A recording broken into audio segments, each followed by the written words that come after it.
firman-Nya Tuhan. Kiranya pengurapan Roh-Mu juga turun atas kami, supaya kami dapat memahami firman Tuhan dengan baik, dan hidup kami terus hari demi hari semakin dilengkapi, dipersiapkan untuk siap menyambut kedatangan Tuhan kali yang kedua, dan mengalami kemenangan di hari-hari yang terakhir yang masih kami harus lalui, di mana kami harus berjuang sampai kepada batas akhir. Terima kasih buat kesempatan ini. Kami puji, kami muliakan Tuhan, dan kami siapkan hati kami untuk menerima, menampung kebesaran firman-Mu dengan sukacita. Haleluya.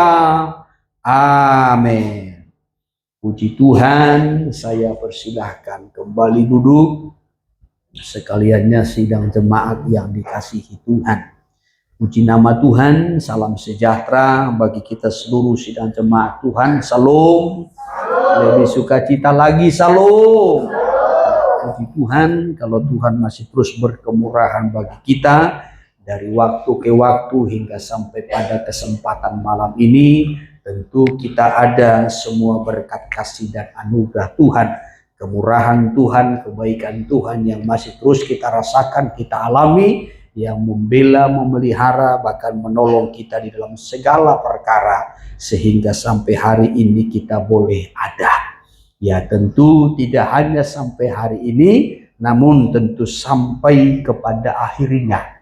Ya, apakah akhirnya itu adalah kedatangan Tuhan kali yang kedua yang akan menjemput kita, atau kematian di mana Tuhan memanggil kita satu persatu sesuai dengan waktu yang sudah Tuhan tentukan. Namun tentu yang menjadi hal yang terpenting adalah, saudaraku, kita berkemenangan sampai kepada batas akhir. Amin. Iya, kita belajar dari kitab Wahyu. Saya selalu menekankan inti daripada kitab Wahyu adalah supaya orang-orang percaya berkemenangan pada akhirnya. Oleh sebab itu kita melihat dalam Wahyu pasal yang kedua dan pasal yang ketiga, saudaraku, pada awal-awal ini, ya, pada awal-awal kitab Wahyu itu, di mana ditekankan supaya gereja berkemenangan. Maka selalu dikatakan baik kepada jemaat di Efesus, jemaat di Smyrna, jemaat sampai kepada jemaat di Laodikia, seluruhnya selalu dikatakan pada akhirnya nasihatnya dan penekanannya, barang siapa yang menang.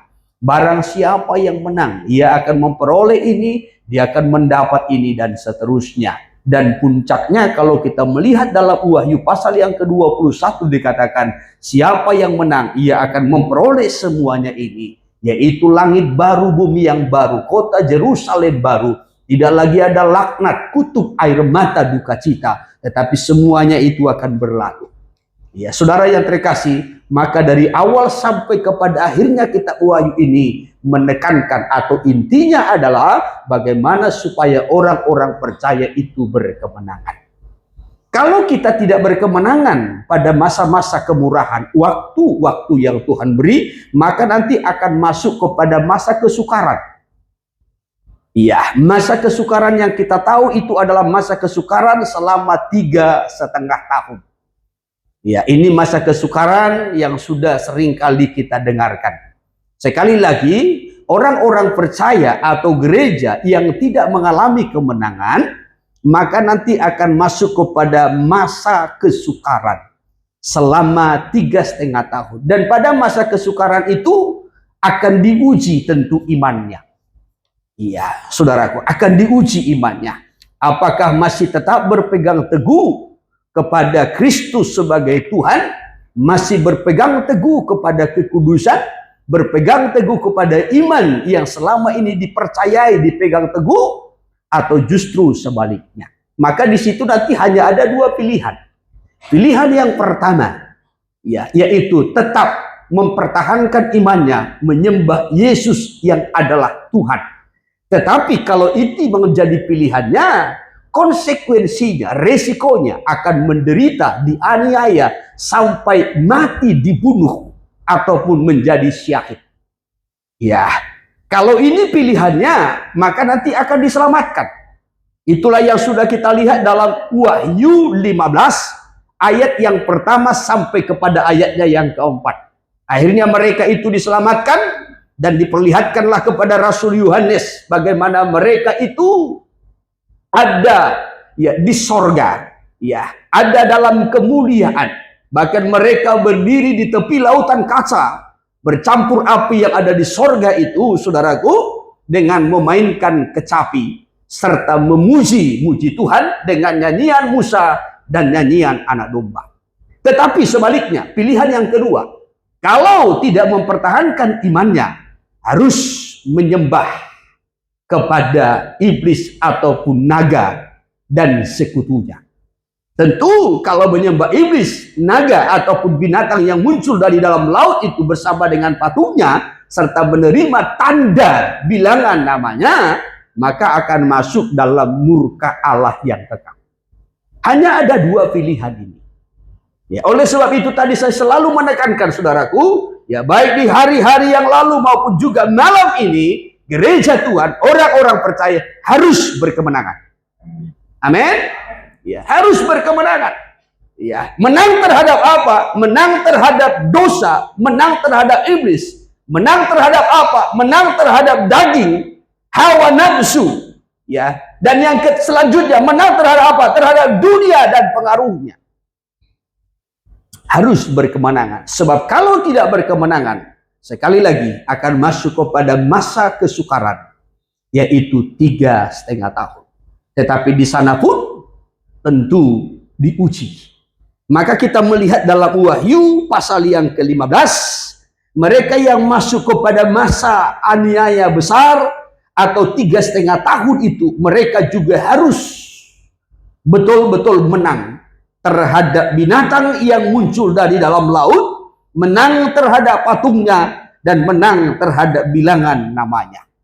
Hal ini sebenarnya saya sudah terangkan pada minggu yang lalu, tetapi saya masih kutip ya hal ini, saudaraku, nats ini ya untuk lebih memperjelas ya, dan kita akan lihat lebih mendetail lagi supaya kita betul-betul mengerti, memahami dengan baik ya. Jangan sampai kita keliru soal kita Wahyu, namun yang menjadi intinya kita semua harus berkemenangan.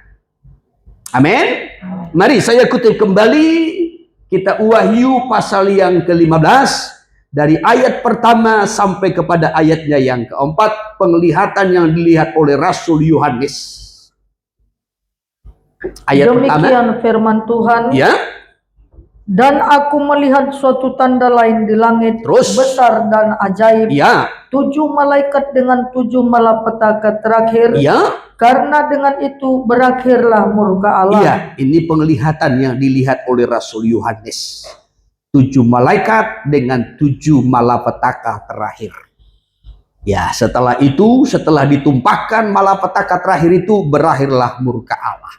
Namun ada kelanjutan dari penglihatan ini. Sambil nanti dipersiapkan gambar Wahyu pasal 15-nya, ya, ayat 2. Dan aku melihat sesuatu bagaikan lautan kaca bercampur api. Terus, dan di tepi lautan kaca itu berdiri orang-orang yang telah mengalahkan binatang itu dan patungnya. Terus, dan bilangan namanya. Ya. Pada mereka ada kecapi Allah. Lanjutkan. Dan mereka menyanyikan nyanyian Musa hamba Allah. Terus, dan nyanyian anak domba bunyinya. Ya. Besar dan ajaib segala pekerjaanmu. Ya, terus. Ya Tuhan Allah yang maha kuasa. Ya. Adil dan benar segala jalanmu. Terus. Ya Raja segala bangsa. Ya, ayat 4. Siapakah yang tidak takut ya Tuhan. Terus. Dan yang tidak memuliakan namamu. Sebab Engkau saja yang kudus. Karena semua bangsa akan datang dan sujud menyembah Engkau. Terus, sebab telah nyata kebenaran segala penghakiman-Mu. Iya, puji Tuhan. Iya. Saudara yang terkasih, untuk lebih mudah memudahkan kita ya mengerti ya ayat 1 sampai kepada ayat yang keempat ini, ya saya tampilkan sedikit atau sebentar gambar ini untuk mempermudah saja. Ya, untuk mempermudah kita bisa mengerti bagaimana kondisinya. Dalam penglihatan Rasul Yohanes ini, dari ayatnya yang kedua, dia melihat ya di sorga itu ada lautan kaca bercampur api. Dan di tepi lautan kaca itu berdiri orang-orang yang telah menang.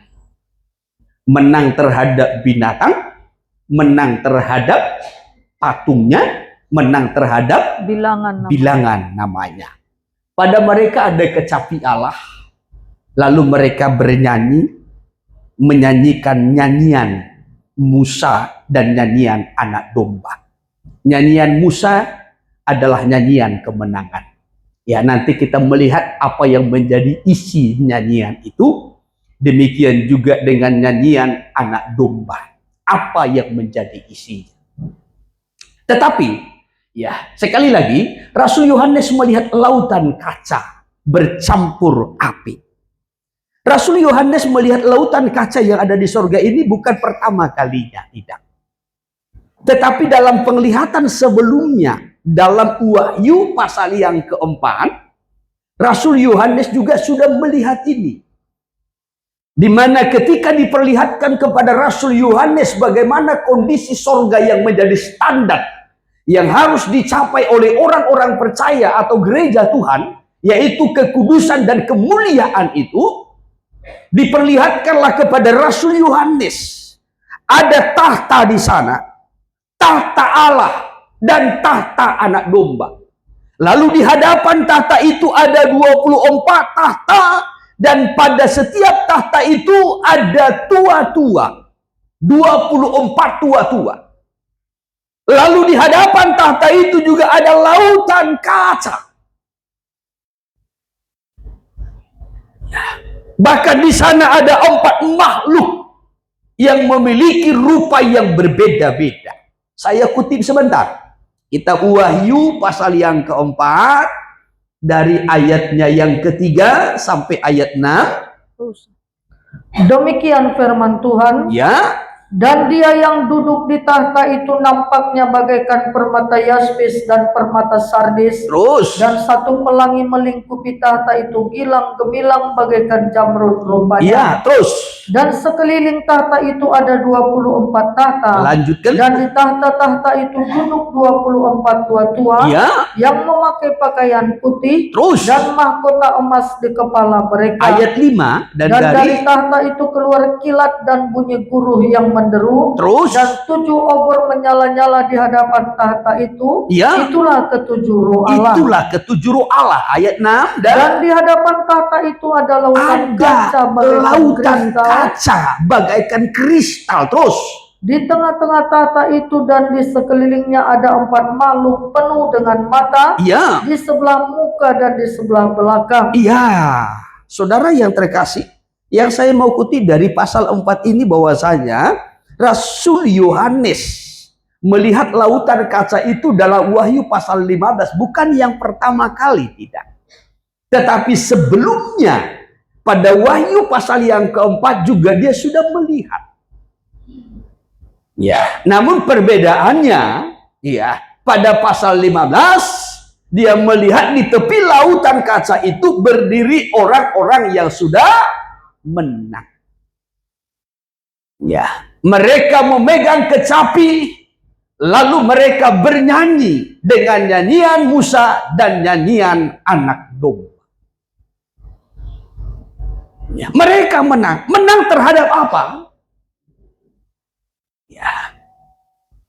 Menang terhadap 3 hal. Saya juga sudah singgung pada minggu yang lalu. Yang pertama-tama, mereka menang terhadap binatang. Baru yang kedua, mereka menang terhadap patungnya. Yang ketiga, mereka menang terhadap bilangan namanya atau angka. Kalau dalam Wahyu 13 itu dijelaskan namanya atau bilangan namanya adalah 666. Menang terhadap 3 hal ini. Yang pertama-tama menang terhadap binatang. Binatang yang dimaksudkan di situ adalah binatang yang muncul dari dalam laut. Saya sudah terangkan pada minggu yang lalu, iblis tidak disebutkan binatang, tetapi disebutkan ular naga tua yang besar dan merah padam, berkepala 7, bertanduk 10. Tetapi ada 2 binatang yang muncul. Iya. Sekali lagi ada 2 binatang yang muncul. Yang kelak akan menjadi pemimpin di akhir zaman ini.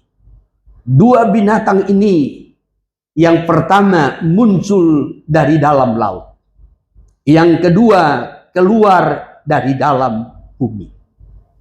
Ya, saya selalu menyampaikan dalam kitab Wahyu ada banyak simbol-simbol, lambang-lambang. Ya, tentu untuk mengerti, untuk menafsirkan dari simbol-simbol lambang-lambang ini tidak bisa sekehendak kita manusia, tidak. Ya, tidak. Prinsip menafsir yang baik, yang benar, yang alkitabiah. Izinkan Alkitab itu menafsirkan dirinya sendiri. Itu yang tepat. Ya, jadi kita tidak boleh menafsirkan Alkitab sesuai dengan kehendak kita, keinginan kita, maunya kita, tidak. Ya. Atau kita memaksakan arti daripada Alkitab itu, nats itu sesuai dengan kehendak kita, tidak boleh. Tetapi Alkitab harus menafsirkan dirinya sendiri. Saya selalu menyampaikan perjanjian lama diterangkan perjanjian baru dijelaskan oleh perjanjian lama. Itu prinsip Alkitab dalam menerjemah. Maka Rasul Petrus menyampaikan begini dalam suratnya yang kedua. Ya.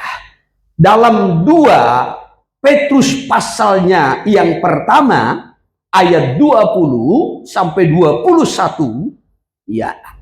Hal yang terutama harus kamu ketahui katanya. Coba ayat 20 dulu.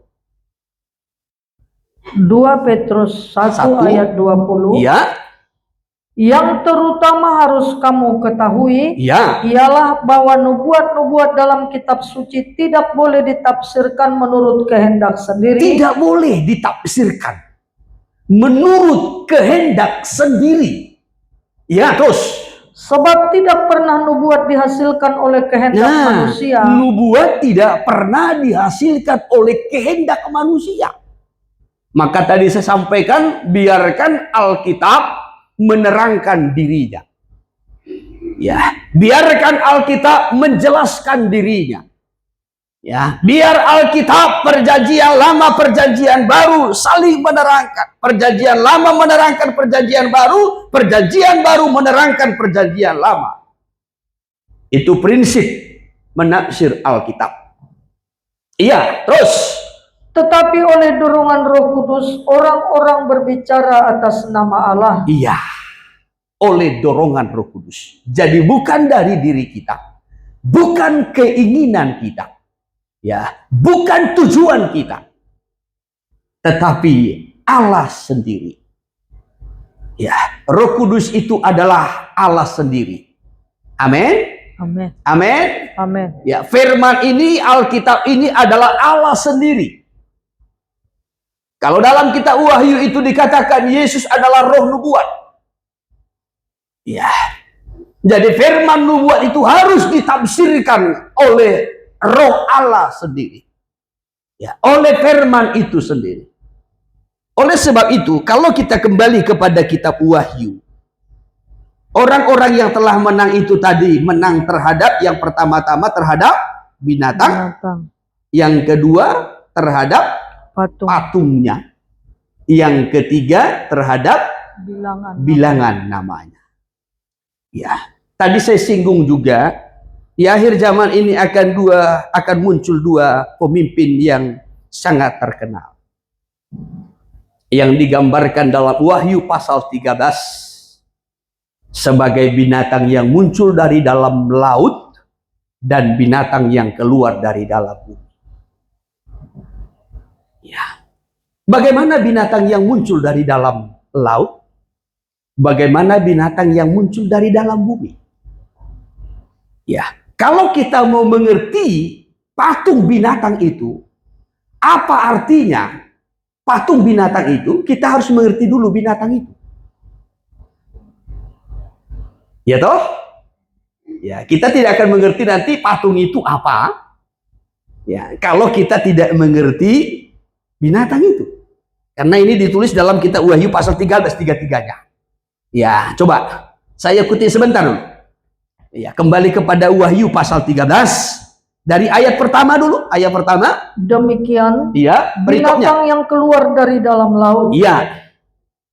Lalu aku melihat seekor binatang keluar dari dalam laut, Iya. bertanduk 10 dan berkepala 7. Terus. Di atas tanduk-tanduknya terdapat 10 mahkota. Iya, terus. Dan pada kepalanya tertulis nama-nama hujat. Nama-nama hujat. Terus binatang. Binatang yang kulihat itu serupa dengan macan Perhatikan, tutul. serupa dengan macan tutul. Dan kakinya seperti kaki beruang. Kakinya seperti kaki Dan beruang. mulutnya seperti mulut singa. Mulutnya seperti mulut singa. Ya, macan tutul, beruang, dan singa. Ingat ya? Ya, terus. Dan naga itu memberikan kepadanya kekuatannya, ya, dan tahtanya, ya, dan kekuasaannya yang besar. Ya. Lalu naga atau iblis itu memberikan kepadanya kekuatan, tahtanya, dan kekuasaannya yang besar. Ya, ini binatang yang pertama ya, muncul dari dalam laut. Ya, baru yang kedua itu ayat 11. Binatang yang keluar dari dalam bumi. Ayat 11. Dan aku melihat seekor binatang lain keluar dari dalam bumi, ya, dan bertanduk 2 sama seperti anak domba. Terus. Dan ia berbicara seperti seekor naga. Ya, berbicara seperti seekor naga. Lalu nanti binatang yang keluar dari dalam bumi ini menyuruh untuk membuat patung binatang yang pertama. Itu ayat 15. Dan kepadanya diberikan kuasa untuk memberikan nyawa kepada patung binatang itu. Terus. Sehingga patung binatang itu berbicara juga. Ya. Dan bertindak begitu rupa. Ya. Sehingga semua orang yang tidak menyembah patung binatang itu dibunuh. Iya, coba naik dulu ayat 14. Ia menyesatkan mereka yang diam di bumi dengan tanda-tanda. Terus. Yang telah diberikan kepadanya untuk dilakukannya di depan mata binatang itu. Iya, terus. Dan ia menyuruh mereka yang diam di bumi supaya mereka mendirikan patung untuk menghormati binatang yang luka oleh pedang, terus, namun yang tetap hidup itu. Iya, siapa yang menyuruh membuat patung?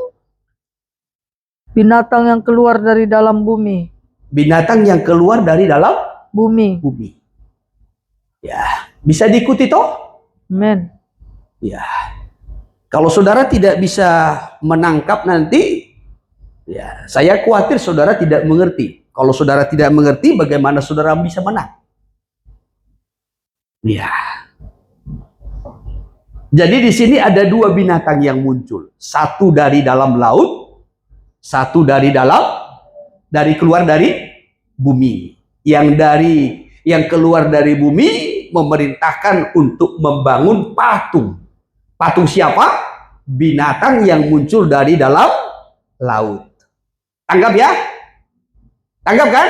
Amen. Ya, jadi supaya kita mengerti apa patung itu, kita harus mengerti dulu binatang itu. Ya. Karena itu patungnya. Ya. Patung itu, ya, saudaraku, biasanya sesuatu yang mirip. Ya, sesuatu yang mirip.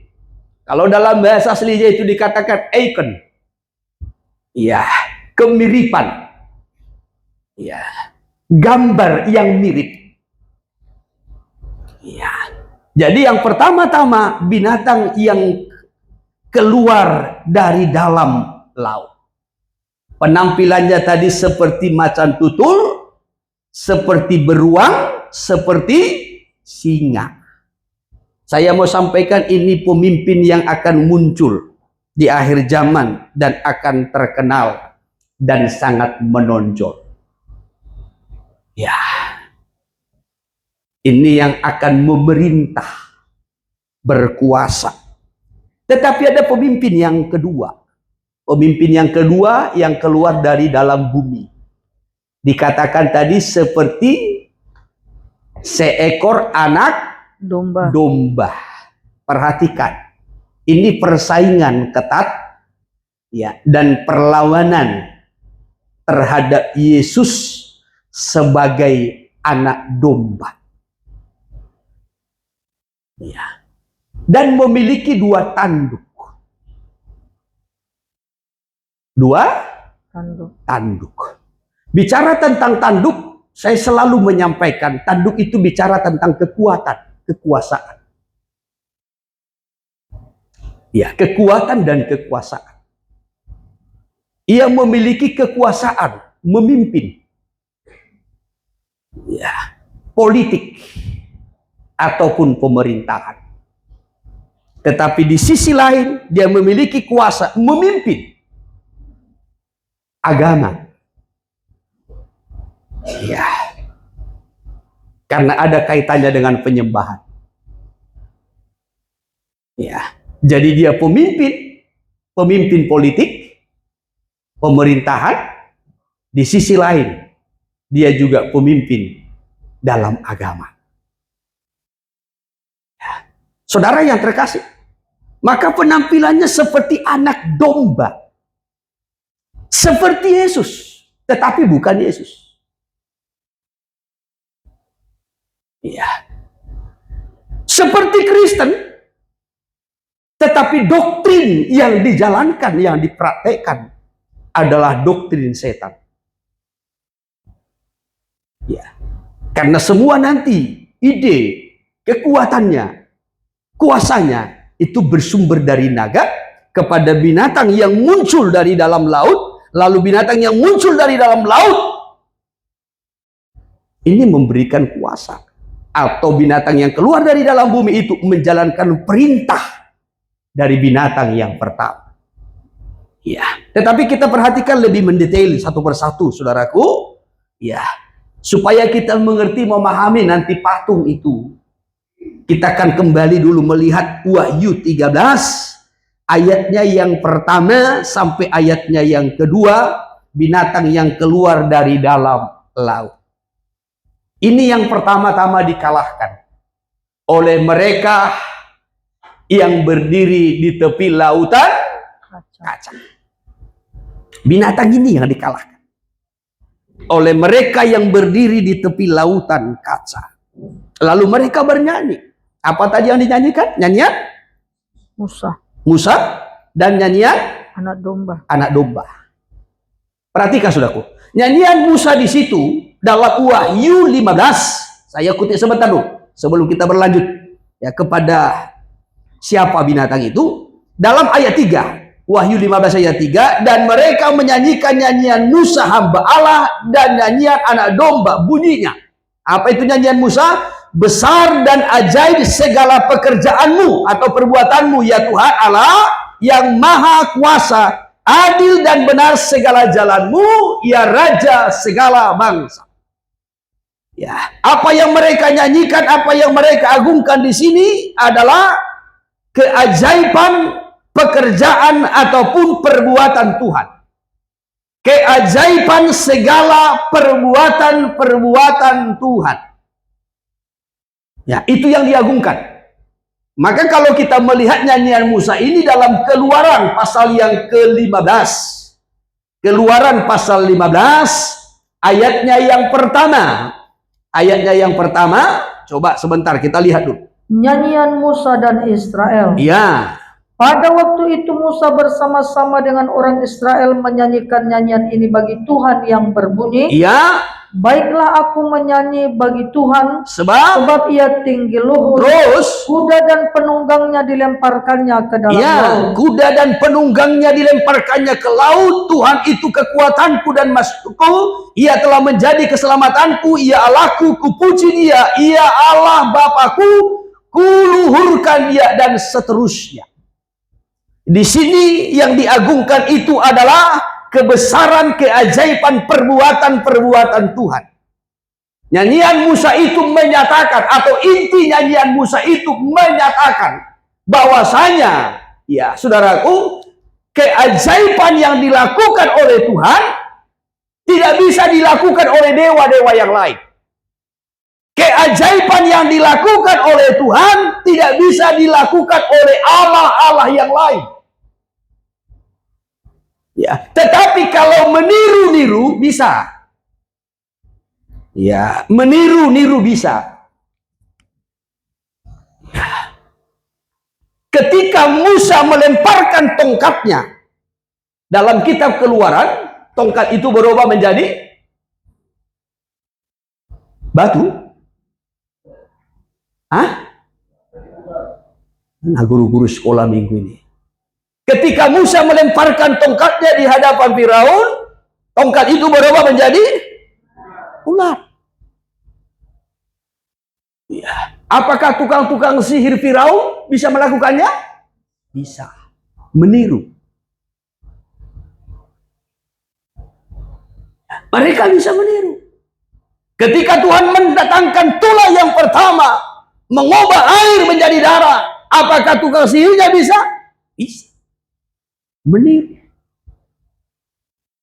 Tetapi ketika Tuhan melakukan perbuatan yang besar, Tuhan membelah laut seberang. Lalu bangsa Israel menyeberang dengan selamat. Setelah itu Tuhan menutup laut itu dan menenggelamkan tentara-tentara Firaun. Maka tukang-tukang sihir dan dewa-dewa Mesir tidak mampu melakukannya. Oleh sebab itu Musa bersama dengan bangsa itu menyanyikan kebesaran, keajaiban, perbuatan-perbuatan Tuhan yang tidak bisa dilakukan oleh dewa-dewa yang lain, oleh Allah-Allah yang lain. Tapi kalau meniru-niru, banyak. Ya. Maka kalau meniru-niru mujizat, banyak. Nabi-nabi palsu juga bisa melakukan mujizat-mujizat palsu, tiruan. Ya, itu nyanyian Musa. Tetapi bukan hanya nyanyian Musa. Dilanjutkan tadi dalam Wahyu 15 ayatnya yang keempat. Ya, nyanyian anak domba. Perhatikan. Ya, apa inti dari nyanyian anak domba ini supaya kita pahami? Siapakah yang tidak takut ya Tuhan dan yang tidak memuliakan namamu, sebab Engkau saja yang kudus. Tuhan saja yang kudus. Karena semua bangsa, semua bangsa, bukan hanya satu bangsa, akan datang dan sujud menyembah Engkau, sebab telah nyata kebenaran segala penghakimanmu. Yang ditinggikan di sini adalah keadilan dan kekudusan Tuhan yang layak untuk menerima penyembahan. Sebab tidak ada Allah yang seperti Dia yang adil dan kudus, yang layak untuk menerima penyembahan. Sekali lagi, tidak ada yang adil dan kudus seperti Allah kita yang layak untuk menerima penyembahan. Amin. Ya, yang lain tidak layak menerima penyembahan. Ya, ular naga tua tidak layak menerima penyembahan, binatang yang muncul dari dalam laut tidak layak menerima penyembahan, bahkan patungnya sekalipun tidak layak menerima penyembahan. Tetapi yang layak menerima penyembahan hanya Dia, Allah kita, Tuhan Yesus Kristus, yang adil dan kudus. Tidak ada yang seperti Dia. Amin. Maka dalam Mazmur, ya, kitab Mazmur, saya kutip dulu. Mazmur 86. Mazmur 86 menyatakan bahwasanya tidak ada yang seperti Dia. Ya, perhatikan Mazmur 86 dari ayat 8. Dari ayat 8, tidak ada seperti Engkau di antara para Allah ya Tuhan. Dan tidak ada seperti apa yang Kau buat. Segala bangsa yang Kau jadikan akan datang sujud menyembah di hadapan-Mu ya Tuhan, dan akan memuliakan nama-Mu, sebab Engkau besar dan melakukan keajaiban-keajaiban. Engkau sendiri saja Allah. Hanya Dia sendiri saja Allah. Tidak ada Allah seperti Dia yang adil dan kudus. Tetapi yang merasa dirinya Allah banyak, ya, yang menginginkan penyembahan banyak. Tetapi Tetapi yang layak untuk disembah hanya satu, Tuhan Yesus Kristus. Amin. Nah, inilah inti nyanyian anak domba. Inti nyanyian Musa itu menyatakan bahwasanya tidak ada keajaiban yang besar, yang dahsyat seperti yang dilakukan oleh Allah kita. Kalau yang lain hanya meniru saja. Ya, maka tidak ada Allah yang dahsyat seperti Yesus, yang bisa mati dan bangkit serta naik ke sorga. Amin. Ya, tetapi yang meniru banyak, yang palsu banyak. Ya, tidak ada Allah seperti Dia, yang adil dan kudus, yang layak untuk disembah. Tetapi yang ingin seperti Dia banyak, menyamar seperti Dia banyak, yang menginginkan penyembahan, mengalihkan penyembahan dari Yesus banyak. Maka salah satu tadi kita melihat binatang yang muncul dari dalam laut. Ya, binatang yang muncul dari dalam laut. Ia menarik perhatian dunia untuk mengalihkan penyembahannya. Siapa binatang yang muncul dari dalam laut? Supaya nanti kita mengerti arti daripada patungnya itu, gambarnya. Ya. Tadi ciri-cirinya dalam Wahyu 13 seperti macan tutul, seperti beruang, seperti mulut singa. Hal ini juga sudah dilihat oleh Nabi Daniel dalam penglihatan, ya, yang dinyatakan kepada Nabi Daniel dalam Daniel pasal 7. Dalam Daniel pasal 7. Pada suatu malam ia mendapat penglihatan, tampak 4 binatang yang diperlihatkan kepadanya. Saya kutip dulu dari ayatnya yang kedua. Dari ayatnya yang kedua. Demikian saja. firman Tuhan. Iya, Daniel 7 ayat 2. Berkatalah Daniel demikian. Iya. Pada malam hari aku mendapat penglihatan. Tampak keempat angin dari langit mengguncangkan laut besar. Terus dan 4 binatang besar naik dari dalam laut. Dari dalam laut terus. Yang satu berbeda dengan yang lain. Yang satu berbeda dengan yang lain. Iya. Sambil dipersiapkan gambarnya, kita lihat satu persatu binatang ini. Ya. Yang pertama rupanya seperti seekor singa. Ya. Dan mempunyai sayap burung Raja Wali. Ya, terus. Aku terus melihatnya sampai sayapnya tercabut. Terus. Dan ia terangkat dari tanah. Dan ditegakkan pada 2 kaki seperti manusia. Ya. Dan kepadanya diberikan hati manusia. Iya. Yang pertama rupanya seperti singa. Tetapi memiliki sayap seperti sayap burung Raja Wali. Ya, terus binatang yang kedua. Dan tampak ada seekor binatang yang lain. Ya. Yang kedua. Terus. Rupanya seperti beruang. Rupanya seperti beruang. Ya. Ia berdiri pada sisinya yang sebelah. Terus. Dan 3 tulang rusuk masih ada di dalam mulutnya di antara giginya. Ya. Dan demikianlah dikatakan kepadanya. Terus. Ayo makanlah daging banyak-banyak. Yang kedua ini seperti beruang. Dia berdiri pada satu sisi. Ya, saudaraku, walaupun kakinya 4 tetapi berdiri pada satu sisi. Berarti 2 kakinya itu diangkat. Ya, dan pada mulutnya ada tulang rusuk. Dan kepadanya dikatakan makan banyak-banyak.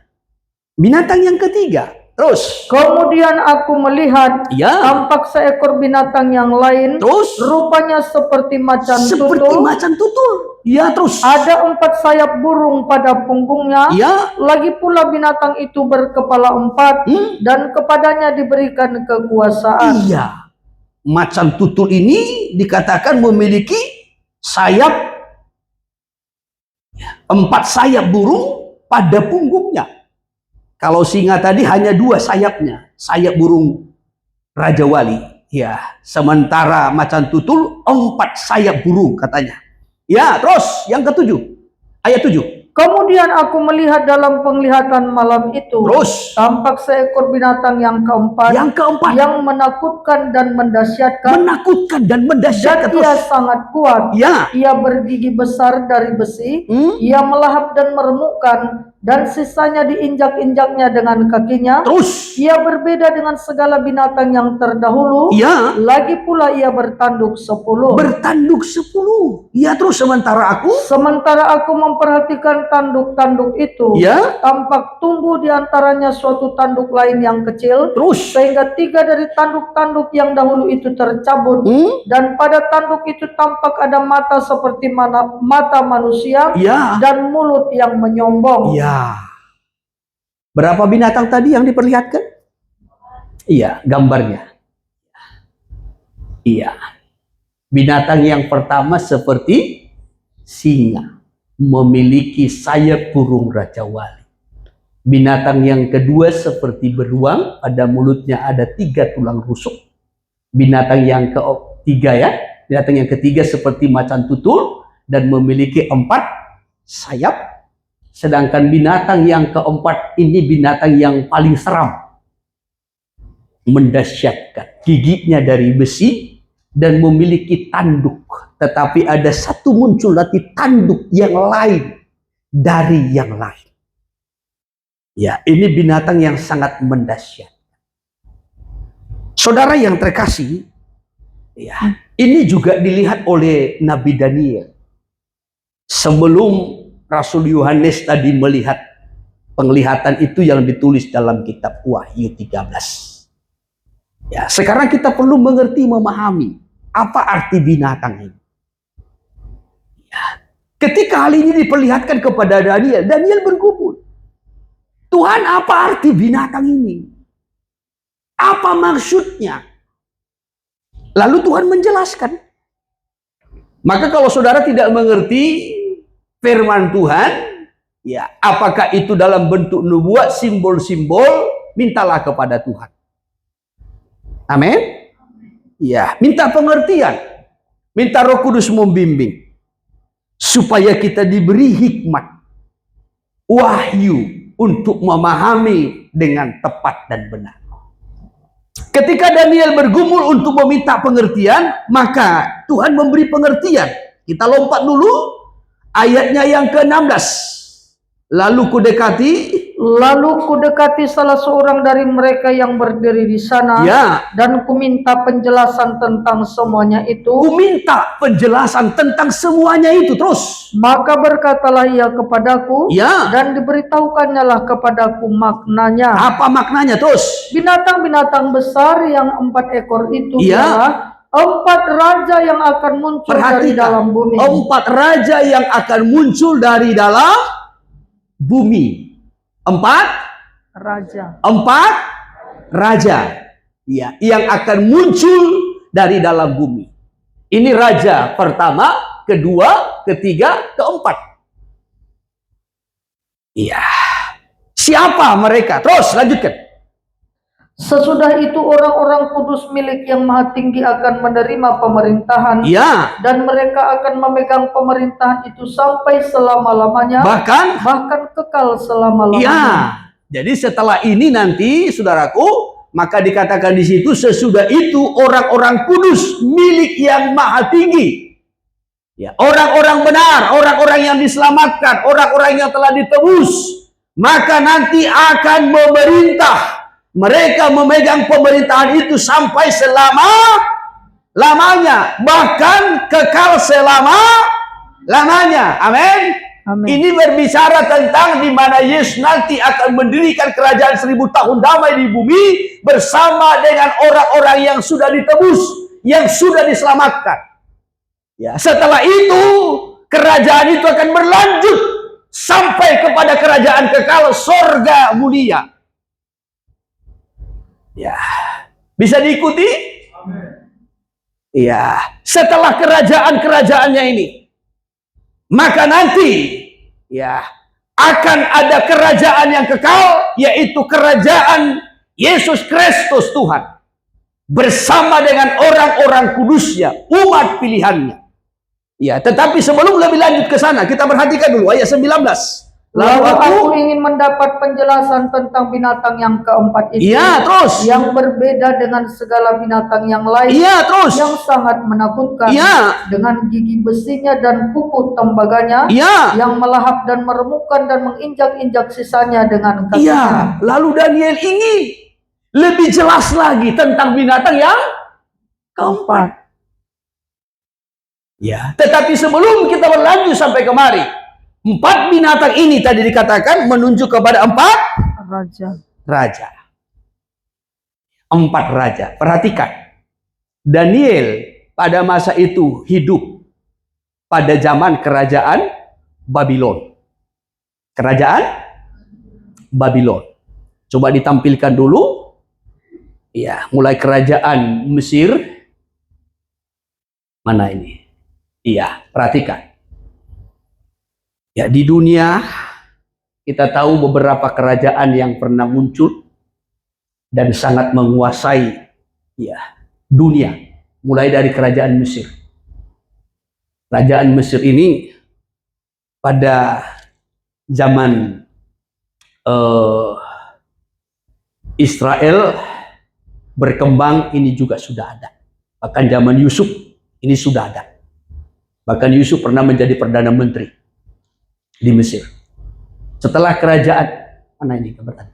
Setelah kerajaan Mesir, kerajaan Assyria. Ya, tetapi Daniel hidup pada zaman kerajaan Babylon. Babel, di mana bangsa Israel dibuang ke Babel selama 70 tahun. Jadi singa itu menggambarkan kerajaan Babylon. Singa menggambarkan kerajaan Babylon. Yang kedua, beruang itu menggambarkan kerajaan Media Persia. Setelah Babylon, Media Persia. Media Persia. Ya kan? Iya. Mana ayatnya?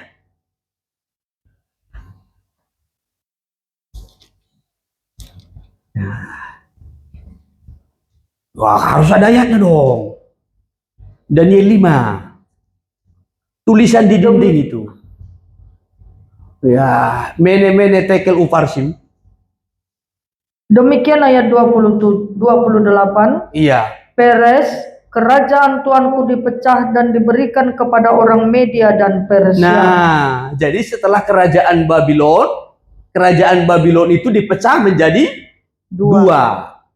Ya, sebagian itu dikuasai oleh Media, sebagian itu dikuasai oleh Persia. Siapa pemimpin Persia? Kores. Masih ingat toh? Ya. Ya, ini. Jadi setelah kerajaan Babylon, kerajaan Persia. Setelah kerajaan Persia, kerajaan apa? Gerika, Yunani. Ya, kerajaan Gerika ataupun Yunani. Itu pada pasal 8. Ya, pasal 8. Kalau kita membaca ini sebenarnya dari ayat 2 sampai kepada ayat 7, lalu kita lompat kepada ayatnya yang ke-20 dan 21. Ya, di sini diperlihatkan kepada Daniel yang pertama-tama itu domba jantan. Domba jantan itu di situ menggambarkan kerajaan Persia. Ya, baru yang kedua kambing jantan. Kambing jantan itu menggambarkan kerajaan Gerika. Ya, coba dari ayat 2 dengan cepat. Aku melihat dalam penglihatan itu, ya. Dan sementara aku melihat, aku berada di Puri Susan yang ada di wilayah Elam. Dan aku melihat dalam penglihatan itu bahwa aku sedang di tepi sungai Ulai. Terus aku mengangkat mukaku dan melihat, ya, tampak seekor domba jantan berdiri di depan sungai itu. Domba jantan berdiri di depan sungai itu. Terus tanduknya dua, Ya. dan kedua tanduk itu tinggi. Terus. Tetapi yang satu lebih tinggi dari yang lain, Terus. dan yang tinggi itu tumbuh terakhir. Ya, lanjutkan. Aku melihat domba jantan itu menanduk ke barat, Ya. ke utara, dan ke selatan, Ya. dan tidak ada seekor binatang pun yang tahan menghadapi dia, Ya. dan tidak ada yang dapat membebaskan dari kuasanya. Ya. Ia berbuat sekehendak hatinya dan membesarkan diri. Ya, bayangkan ini media Persia. Dia menanduk kemana-mana. Ya, dia memerangi dan menguasai. Terus. Tetapi sementara aku memperhatikannya, Terus. tampak seekor kambing jantan datang dari sebelah barat, Ya. yang melintasi seluruh bumi tanpa menginjak tanah. Terus. Dan kambing jantan itu mempunyai satu tanduk yang aneh di antara kedua matanya. Ya, terus. Ia datang pada domba jantan yang dua tanduknya, Ya. dan yang kulihat berdiri di tepi sungai itu. Terus. Lalu menyerangnya dengan keganasan yang Ya. hebat. Kambing jantan menyerang domba jantan. Terus. Aku melihatnya mendekati domba jantan itu. Ya. Ia menggeram. Terus. Lalu ditanduknya domba jantan itu. Terus. Dipatahkannya kedua tanduknya. Ya. Dan domba jantan itu tidak berdaya untuk tahan menghadapi dia. Terus. Dihampaskannya dia ke bumi. Ya. Diinjak-injaknya. Dan tidak ada yang melepaskan domba jantan itu dari kuasanya. Ya. Bayangkan. Domba jantan, dua tanduknya, kekuasaannya, media Persia. Ya, tetapi muncul kambing jantan menanduknya, dihampaskannya, dikalahkannya, sampai domba jantan itu tidak berdaya, kalah. Ini menggambarkan apa? Ayat 20 lompat. Domba jantan yang kau lihat itu, Ya. dengan kedua tanduknya, Terus. ialah raja-raja orang Media dan Media Persia. Terus. Dan kambing jantan yang berbulu kesat itu, Ya. ialah raja negeri Yunani. Raja Yunani. Terus. Dan tanduk besar yang di antara kedua matanya itu ialah raja yang pertama. Iya. Jelas toh? Amen. Iya. Kembali kepada gambar ini. Iya. Daniel hidup pada zaman kerajaan Babylon. Setelah kerajaan Babylon, muncullah kerajaan Media Persia. Kerajaan Babylon digambarkan dengan singa. Kerajaan Media Persia digambarkan dengan beruang. Setelah kerajaan Media Persia, muncullah kerajaan Greka, Yunani, yang digambarkan seperti macan tutul. Bisa diikuti? Ya, 3 binatang sudah dapat. Ya toh? Tinggal satu lagi. Ya. Lalu binatang yang keempat, yang sangat mendahsyatkan, sangat mengerikan katanya tadi. Kembali kepada Daniel pasalnya yang ke-7. Daniel pasalnya yang ke-7 ayat 19. Lalu aku ingin mendapat penjelasan tentang binatang yang keempat itu, yang berbeda dengan segala binatang yang lain, yang sangat menakutkan dengan gigi besinya dan kuku tembaganya, yang melahap dan meremukkan dan menginjak-injak sisanya dengan kakinya. Ngeri ya? Melahap lalu menginjak-injak dengan kakinya. Dan tentang ke-10 tanduk yang ada pada kepalanya, dan tentang tanduk yang lain, yakni tanduk yang mempunyai mata dan yang mempunyai mulut yang menyombong, yang tumbuh sehingga patah 3 tanduk, dan yang lebih besar rupanya dari tanduk-tanduk yang lain. Wah, ini binatang yang lebih dahsyat. Perhatikan 21. Dan aku melihat tanduk itu berperang melawan orang-orang kudus dan mengalahkan mereka. Aku melihat binatang itu dan tanduk-tanduknya berperang melawan orang kudus dan mengalahkan orang-orang kudus. Itu toh? Iya. Ya. Kalau saudara bandingkan dengan Wahyu pasal 13, binatang yang muncul dari dalam laut juga dengan mulut yang menyombong, menghujat Allah, menghujat kemah kediamannya, menghujat orang-orang kudusnya, bahkan memerangi orang-orang kudusnya sampai mengalahkan mereka.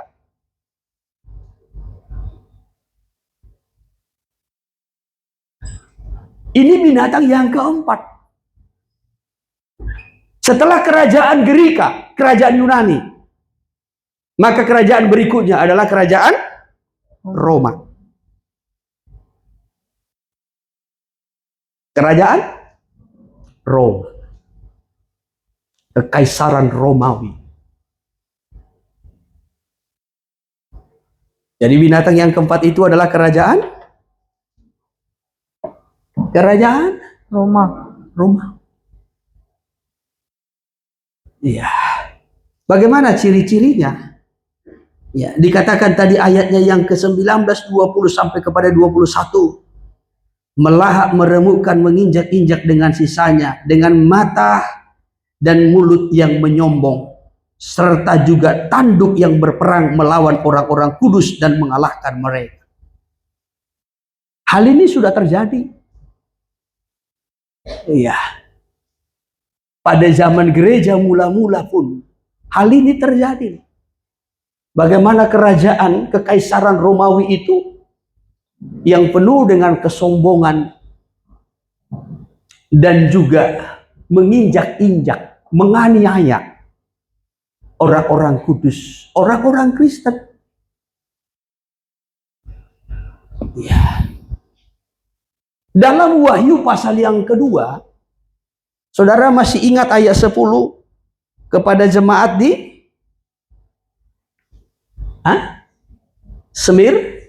Semirna. Apa yang dikatakan kepada jemaat di Semirna?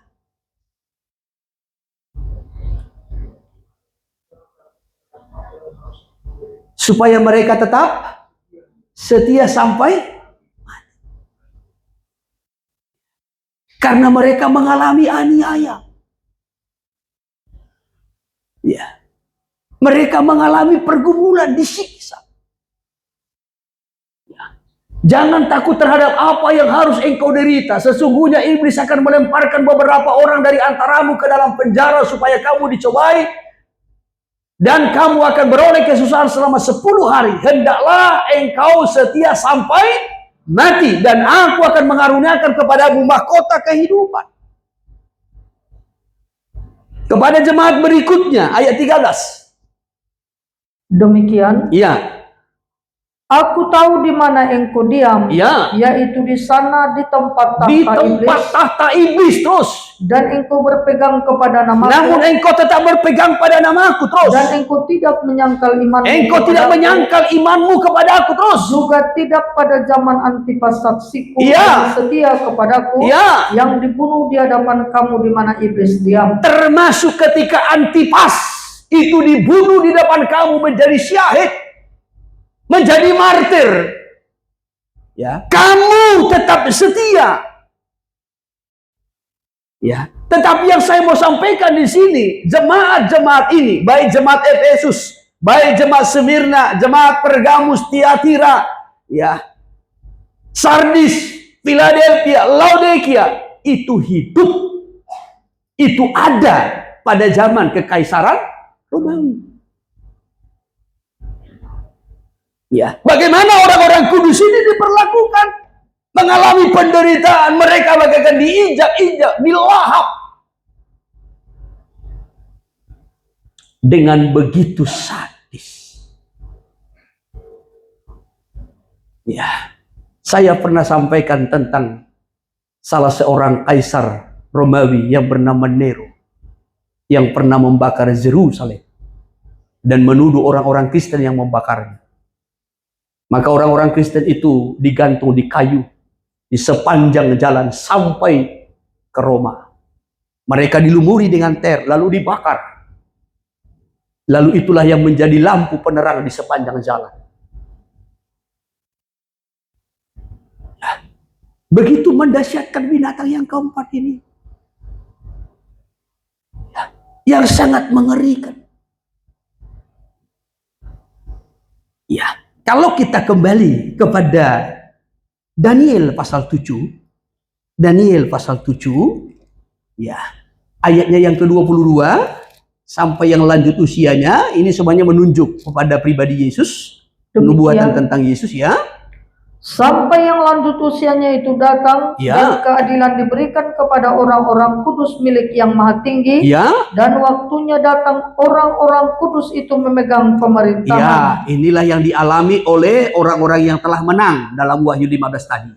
Ya, terus maka Demikianlah katanya, ya, binatang yang keempat itu ialah kerajaan yang keempat kerajaan yang yang keempat yang akan ada di bumi. Ini disampaikan kepada Daniel, toh? Ya. Ya, Daniel, ini binatang yang keempat adalah kerajaan yang keempat yang ada di bumi. Ya, terus yang akan berbeda dengan segala kerajaan, ya, dan akan menelan seluruh bumi, menginjak-injaknya dan meremukkannya. Menginjak-injaknya dan meremukkannya. Terus ke-10 tanduk itu ialah ke-10 raja yang muncul dari kerajaan ya, itu. Terus Sesudah mereka akan muncul seorang raja. Ya.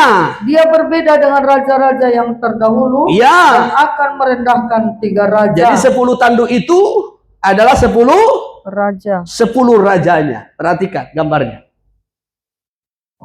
Iya. 10 kaisar yang muncul. Mana ini? Dipotong ya. Ada satu gambar langsung. Ya? Oh, dirombak ya. Oke. Nah, ini yang pertama. Kaisar Agustus. Itu kaisar yang pertama. Yang memerintahkan bahwasanya semua orang harus pergi mendaftar ke kampung halamannya. Sensus. Maka Yesus ketika dalam kandungan dibawa oleh Yusuf dan Maria ke kampung halamannya, Nazaret. Ya. Dan lahir di sana. Pada waktu itu kaisar yang pertama adalah Kaisar Agustus. Setelah Kaisar Agustus, Kaisar Tiberius yang kedua. Setelah Tiberius, Caligula yang ketiga. Keempat, Claudius. Kelima, Nero. Keenam, Vespasianus. 7, Trajanus. 8, Hadrianus. 9, Marcus Aurelius. Yang ke-10, Konstantinus Agung. Konstantinus. Inilah yang mewajibkan agama harus menjadi Kristen. Ini juga yang menentukan tanggal Natal 25 Desember. Ya, jadi pada waktu dia menjadi kaisar, maka dipaksakan semua harus menjadi Kristen. Karena ia menganggap bahwasanya Kristen itu adalah agama yang baik. Ini yang ke-10. 10 tanduk muncul. Setelah Konstantin, maka kekaisaran itu berganti. Kekaisaran itu, pemerintahan itu tumbang. Dia yang membangkitkan agama.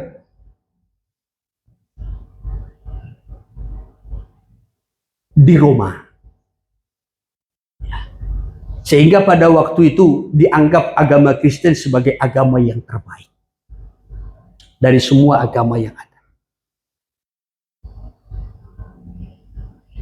Struktur pemerintahan dari kekaisaran, ya, saudara yang terkasih, itulah yang diterapkan pada agama pada masa itu. Maka kekaisaran itu runtuh. Yang bangkit menjadi pemimpin di Roma itu adalah agama.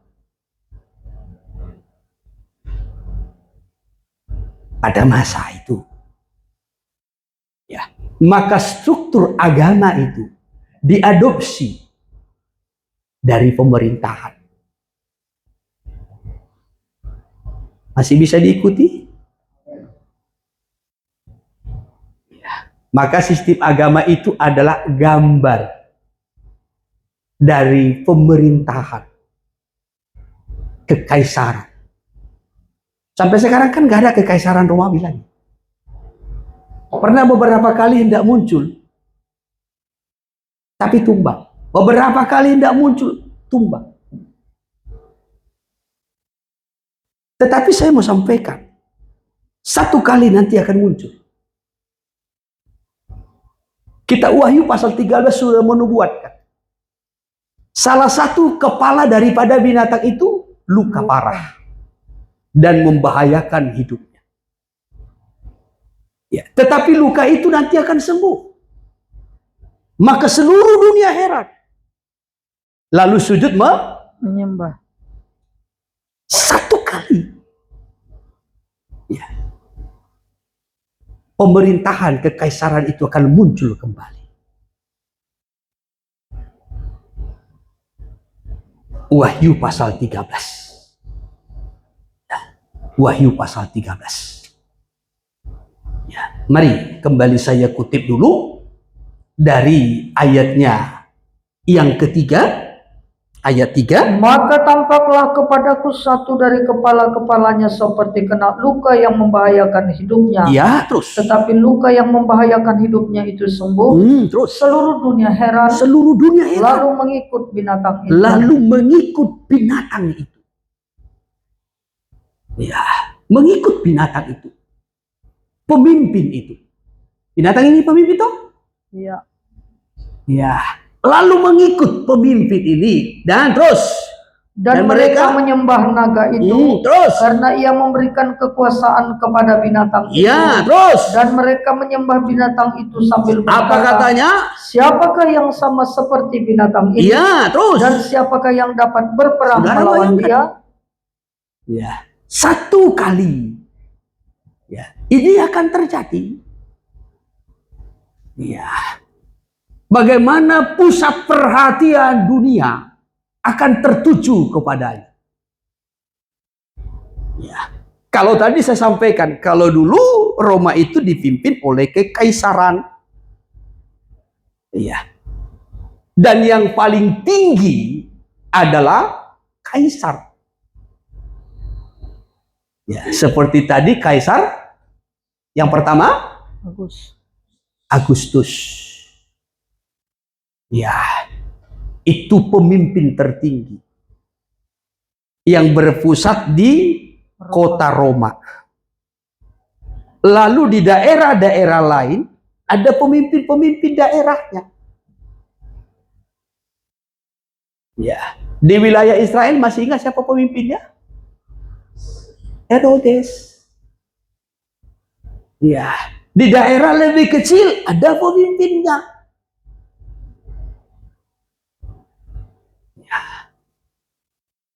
Jadi yang diagungkan, yang ditinggikan itu adalah kaisar. Ya. Lalu pemerintahan kekaisaran tumpang. Diganti dengan agama.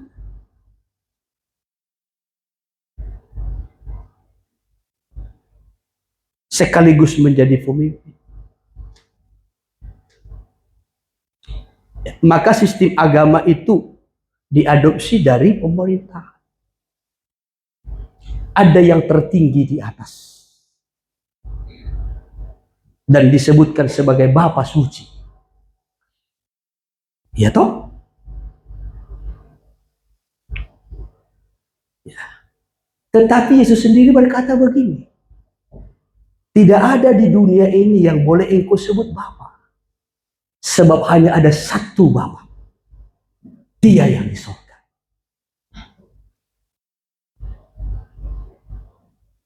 Bukan berarti ya si Joshua nggak boleh manggil Bapak sama Pak Purba. Boleh. Tetapi tidak ada yang boleh disebut Bapa Suci. Ya. Matius 23 kan mencatat begitu toh. Ya. Jangan kamu mau disebut Rabi, guru besar. Jangan ada yang disebut sebagai Bapa. Sebab hanya satu Bapa. Dia yang di sorga.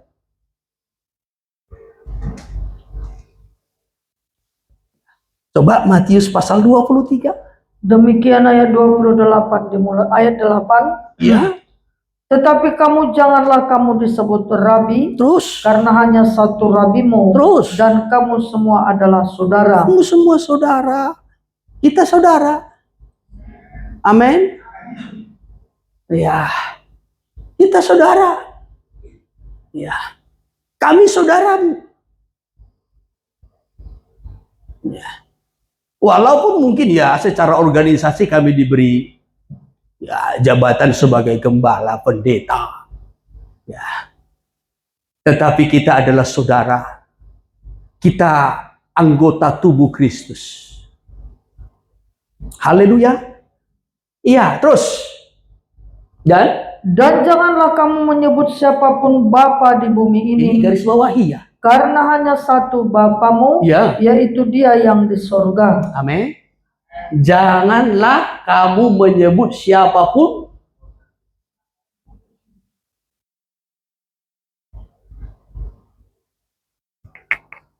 sebab hanya Dia Bapa kita.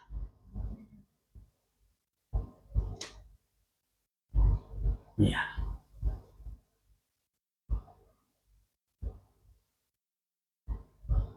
Jadi agama yang mengadopsi sistem pemerintah. Lebih simpelnya, saudaraku, pemerintahan bicara tentang politik yang akan berkolaborasi dengan agama. Menyatu. Nah, ini yang sangat bahaya. Kenapa memakai agama? Tidak terlepas dari penyembahan. Tidak terlepas dari penyembahan. Tujuannya, motivasinya adalah penyembahan.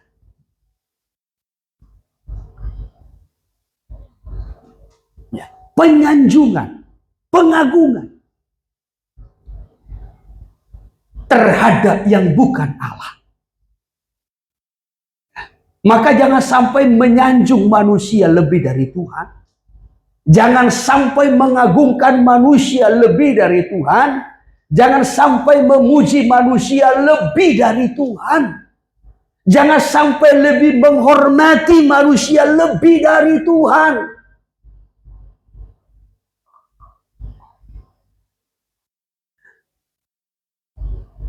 Kadangkala kita manusia ini mudah tersesat dengan hal-hal yang kecil sepele.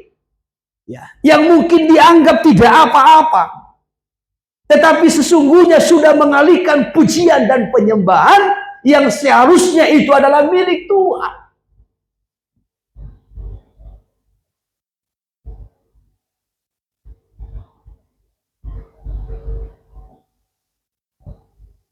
Saudara yang terkasih, ya, hal yang sangat menonjol dari binatang ini kalau kita melihat itu adalah penghujatannya. Apa? Penghujatannya, perlawanannya.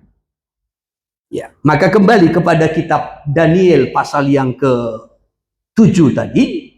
Daniel pasal yang ke-7 ayat 24 sekali lagi saya kutip. Demikian, ya, ke-10 tanduk ke-10 tanduk itu ialah ke-10 raja yang muncul dari kerajaan itu. Ya. Sesudah mereka akan muncul seorang raja. Akan muncul seorang raja, ya. Dia berbeda dengan raja-raja yang dahulu dan akan merendahkan 3 raja. Ya, ini akan muncul seorang pemimpin lagi. Ya, saudaraku, Wahyu pasal 13 ayat 11 sampai kepada ayat 18. Kalau kita melihat tadi yaitu binatang yang keluar dari dalam bumi.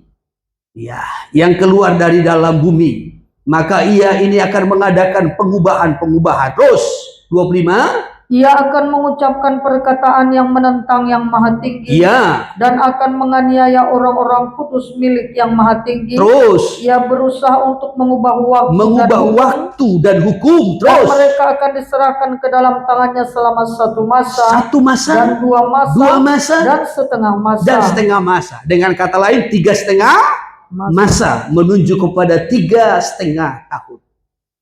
Yang akan mengubah waktu, mengubah hukum. Ya, saudara yang terkasih, ketika kekaisaran itu beralih ataupun tumbang, jatuh, hukum, waktu, budaya, tradisi, adat, perayaan-perayaan. Itu banyak yang berubah. Hanya ada satu yang tidak berubah, sistem. Itu tidak berubah. Sistem.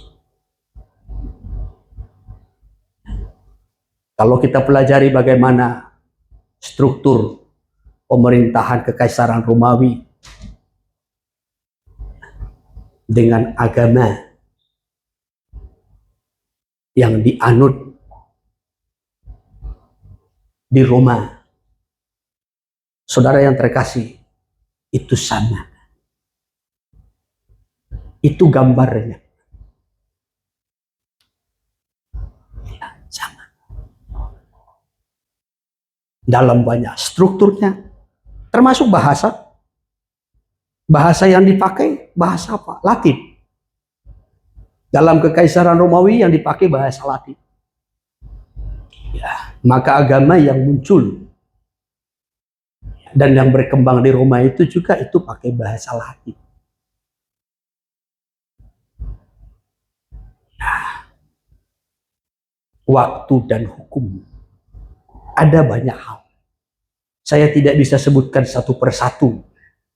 Ya, keseluruhannya. Ya, karena kita tidak membahas soal itu. Ya, saya hanya mengutip siapa binatang itu yang harus dikalahkan, siapa itu patungnya, apa itu bilangan namanya yang harus dikalahkan. Karena semua itu akan menarik perhatian dan penyembahan. Ya, akan menarik perhatian dan penyembahan. Binatang itu yang sangat menonjol ciri-cirinya adalah penghujatan, perlawanan, pemberontakan, kejahatan. Maka orang-orang percaya harus menang. Menang terhadap apa? Menang terhadap kejahatan. Pemberontakan, roh pemberontakan. Perlawanan terhadap Allah. Penghujatan. Ya. Dengan kata-kata yang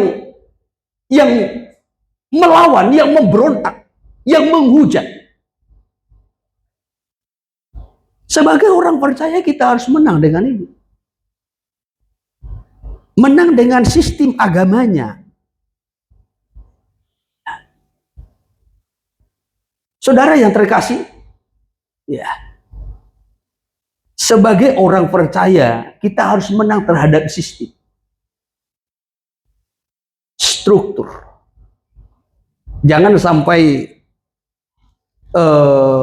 struktur itu yang mengendalikan, yang menguasai. Tidak. Kita sudah dimerdekakan dalam Kristus. Amin. Sudah dimerdekakan. Iya. Jadi jangan sistem itu ya justru mengurung kita. Ya, kalau kita belajar bagaimana ya struktur pemerintahan dewa-dewa yang dipercayai ya oleh orang-orang Romawi, waduh, wah, saudara nanti boleh lihat itu ya dewa-dewa apa saja yang dipercaya oleh orang-orang Romawi. Ya, ada ketolongan banyaknya. Mungkin lebih banyak dari dewa-dewa yang dipercayai oleh orang Indonesia. Ya. Termasuk semua planet-planet itu, ya, Apollo, ya, Jupiter, ya, dan semua itu termasuk dewa matahari, ya. Dan kalau dulu, ya, ada orang-orang yang mengabdikan diri kepada dewa-dewa itu dan tidak menikah, baik laki-laki maupun perempuan, ya, tidak menikah. Ya, karena mengabdikan diri melayani di kuil-kuil dewa. Ya, maka itu juga yang direkrut masuk dalam agama. Tetapi Rasul Paulus menerangkan akan hal itu. dalam suratnya. Ada orang-orang yang melarang untuk kawin. Masih nggak tahu?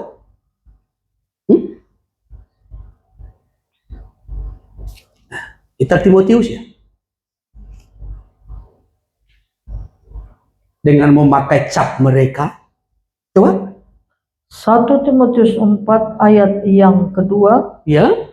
Oleh tipu daya pendusta-pendusta Ya. yang hati nuraninya memakai cap mereka. Terus. Mereka itu melarang orang kawin. Ya. Melarang orang makan makanan yang diciptakan Allah. Terus. Supaya dengan pengucapan syukur dimakan oleh orang-orang yang percaya. Ya. Dan yang telah mengenal kebenaran. Ya. Ini ya, konsep-konsep agama. Lebih jauh lagi kalau Rasul Paulus kepada jemaat di Kolose kan mengingat, jangan kemenanganmu digagalkan oleh orang-orang yang berpura-pura beribadah, pura-pura saleh, pura-pura rohani, dan seterusnya. Ya, tetapi pada hakikatnya itu ya adalah menyiksa diri sendiri. Ini sangat bertentangan dengan apa yang diajarkan oleh Alkitab sebenarnya. Jadi gambaran-gambaran yang diadopsi oleh agama, ya, struktur yang diadopsi oleh agama, ini kita harus menang. Jangan terkurung dengan aturan-aturan yang begitu. Tetapi biarlah hidup kita ini dimerdekakan oleh firman dan roh. Amin. Ya, biar hidup kita ini dibebaskan oleh firman dan roh. Arti dibebaskan bukan berarti bebas berbuat dosa, tidak. Tetapi aturan-aturan itu tidak lagi mengekang kita, mengurung kita, bagaikan Taurat yang mengurung, tidak, saudaraku. Tetapi firman dan roh itu memerdekakan kita. Untuk kita bisa mengalami, menikmati persekutuan, penyembahan, terhubung langsung dengan Dia pribadi, Kristus Yesus Tuhan. Amin. Haleluya. Bukan lagi melalui gambar, bukan lagi melalui patung, bukan lagi melalui sesuatu yang mirip, yang sama, yang kelihatannya seperti rohani karena mengandung penyembahan, karena mengandung ibadah, saudaraku, tetapi tidak dimerdekakan, tidak dibebaskan. Bukan demikian. Tetapi orang-orang percaya, saya dan saudara yang sudah mengalami penebusan di dalam Kristus Yesus, firman dan rohnya memerdekakan kita supaya kita dapat terhubung dengan Dia. Naikkan pujianmu, penyembahanmu, tinggikan, agungkan Dia. Amin. Haleluya. Tidak ada Allah yang sanggup, yang mampu melakukan perbuatan-perbuatan yang dahsyat seperti Dia.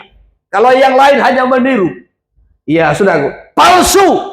Tidak ada Tuhan seperti Dia yang layak untuk disembah, karena Dia adil dan kudus. Pemerintahannya adil dan Dia adalah Allah yang kudus.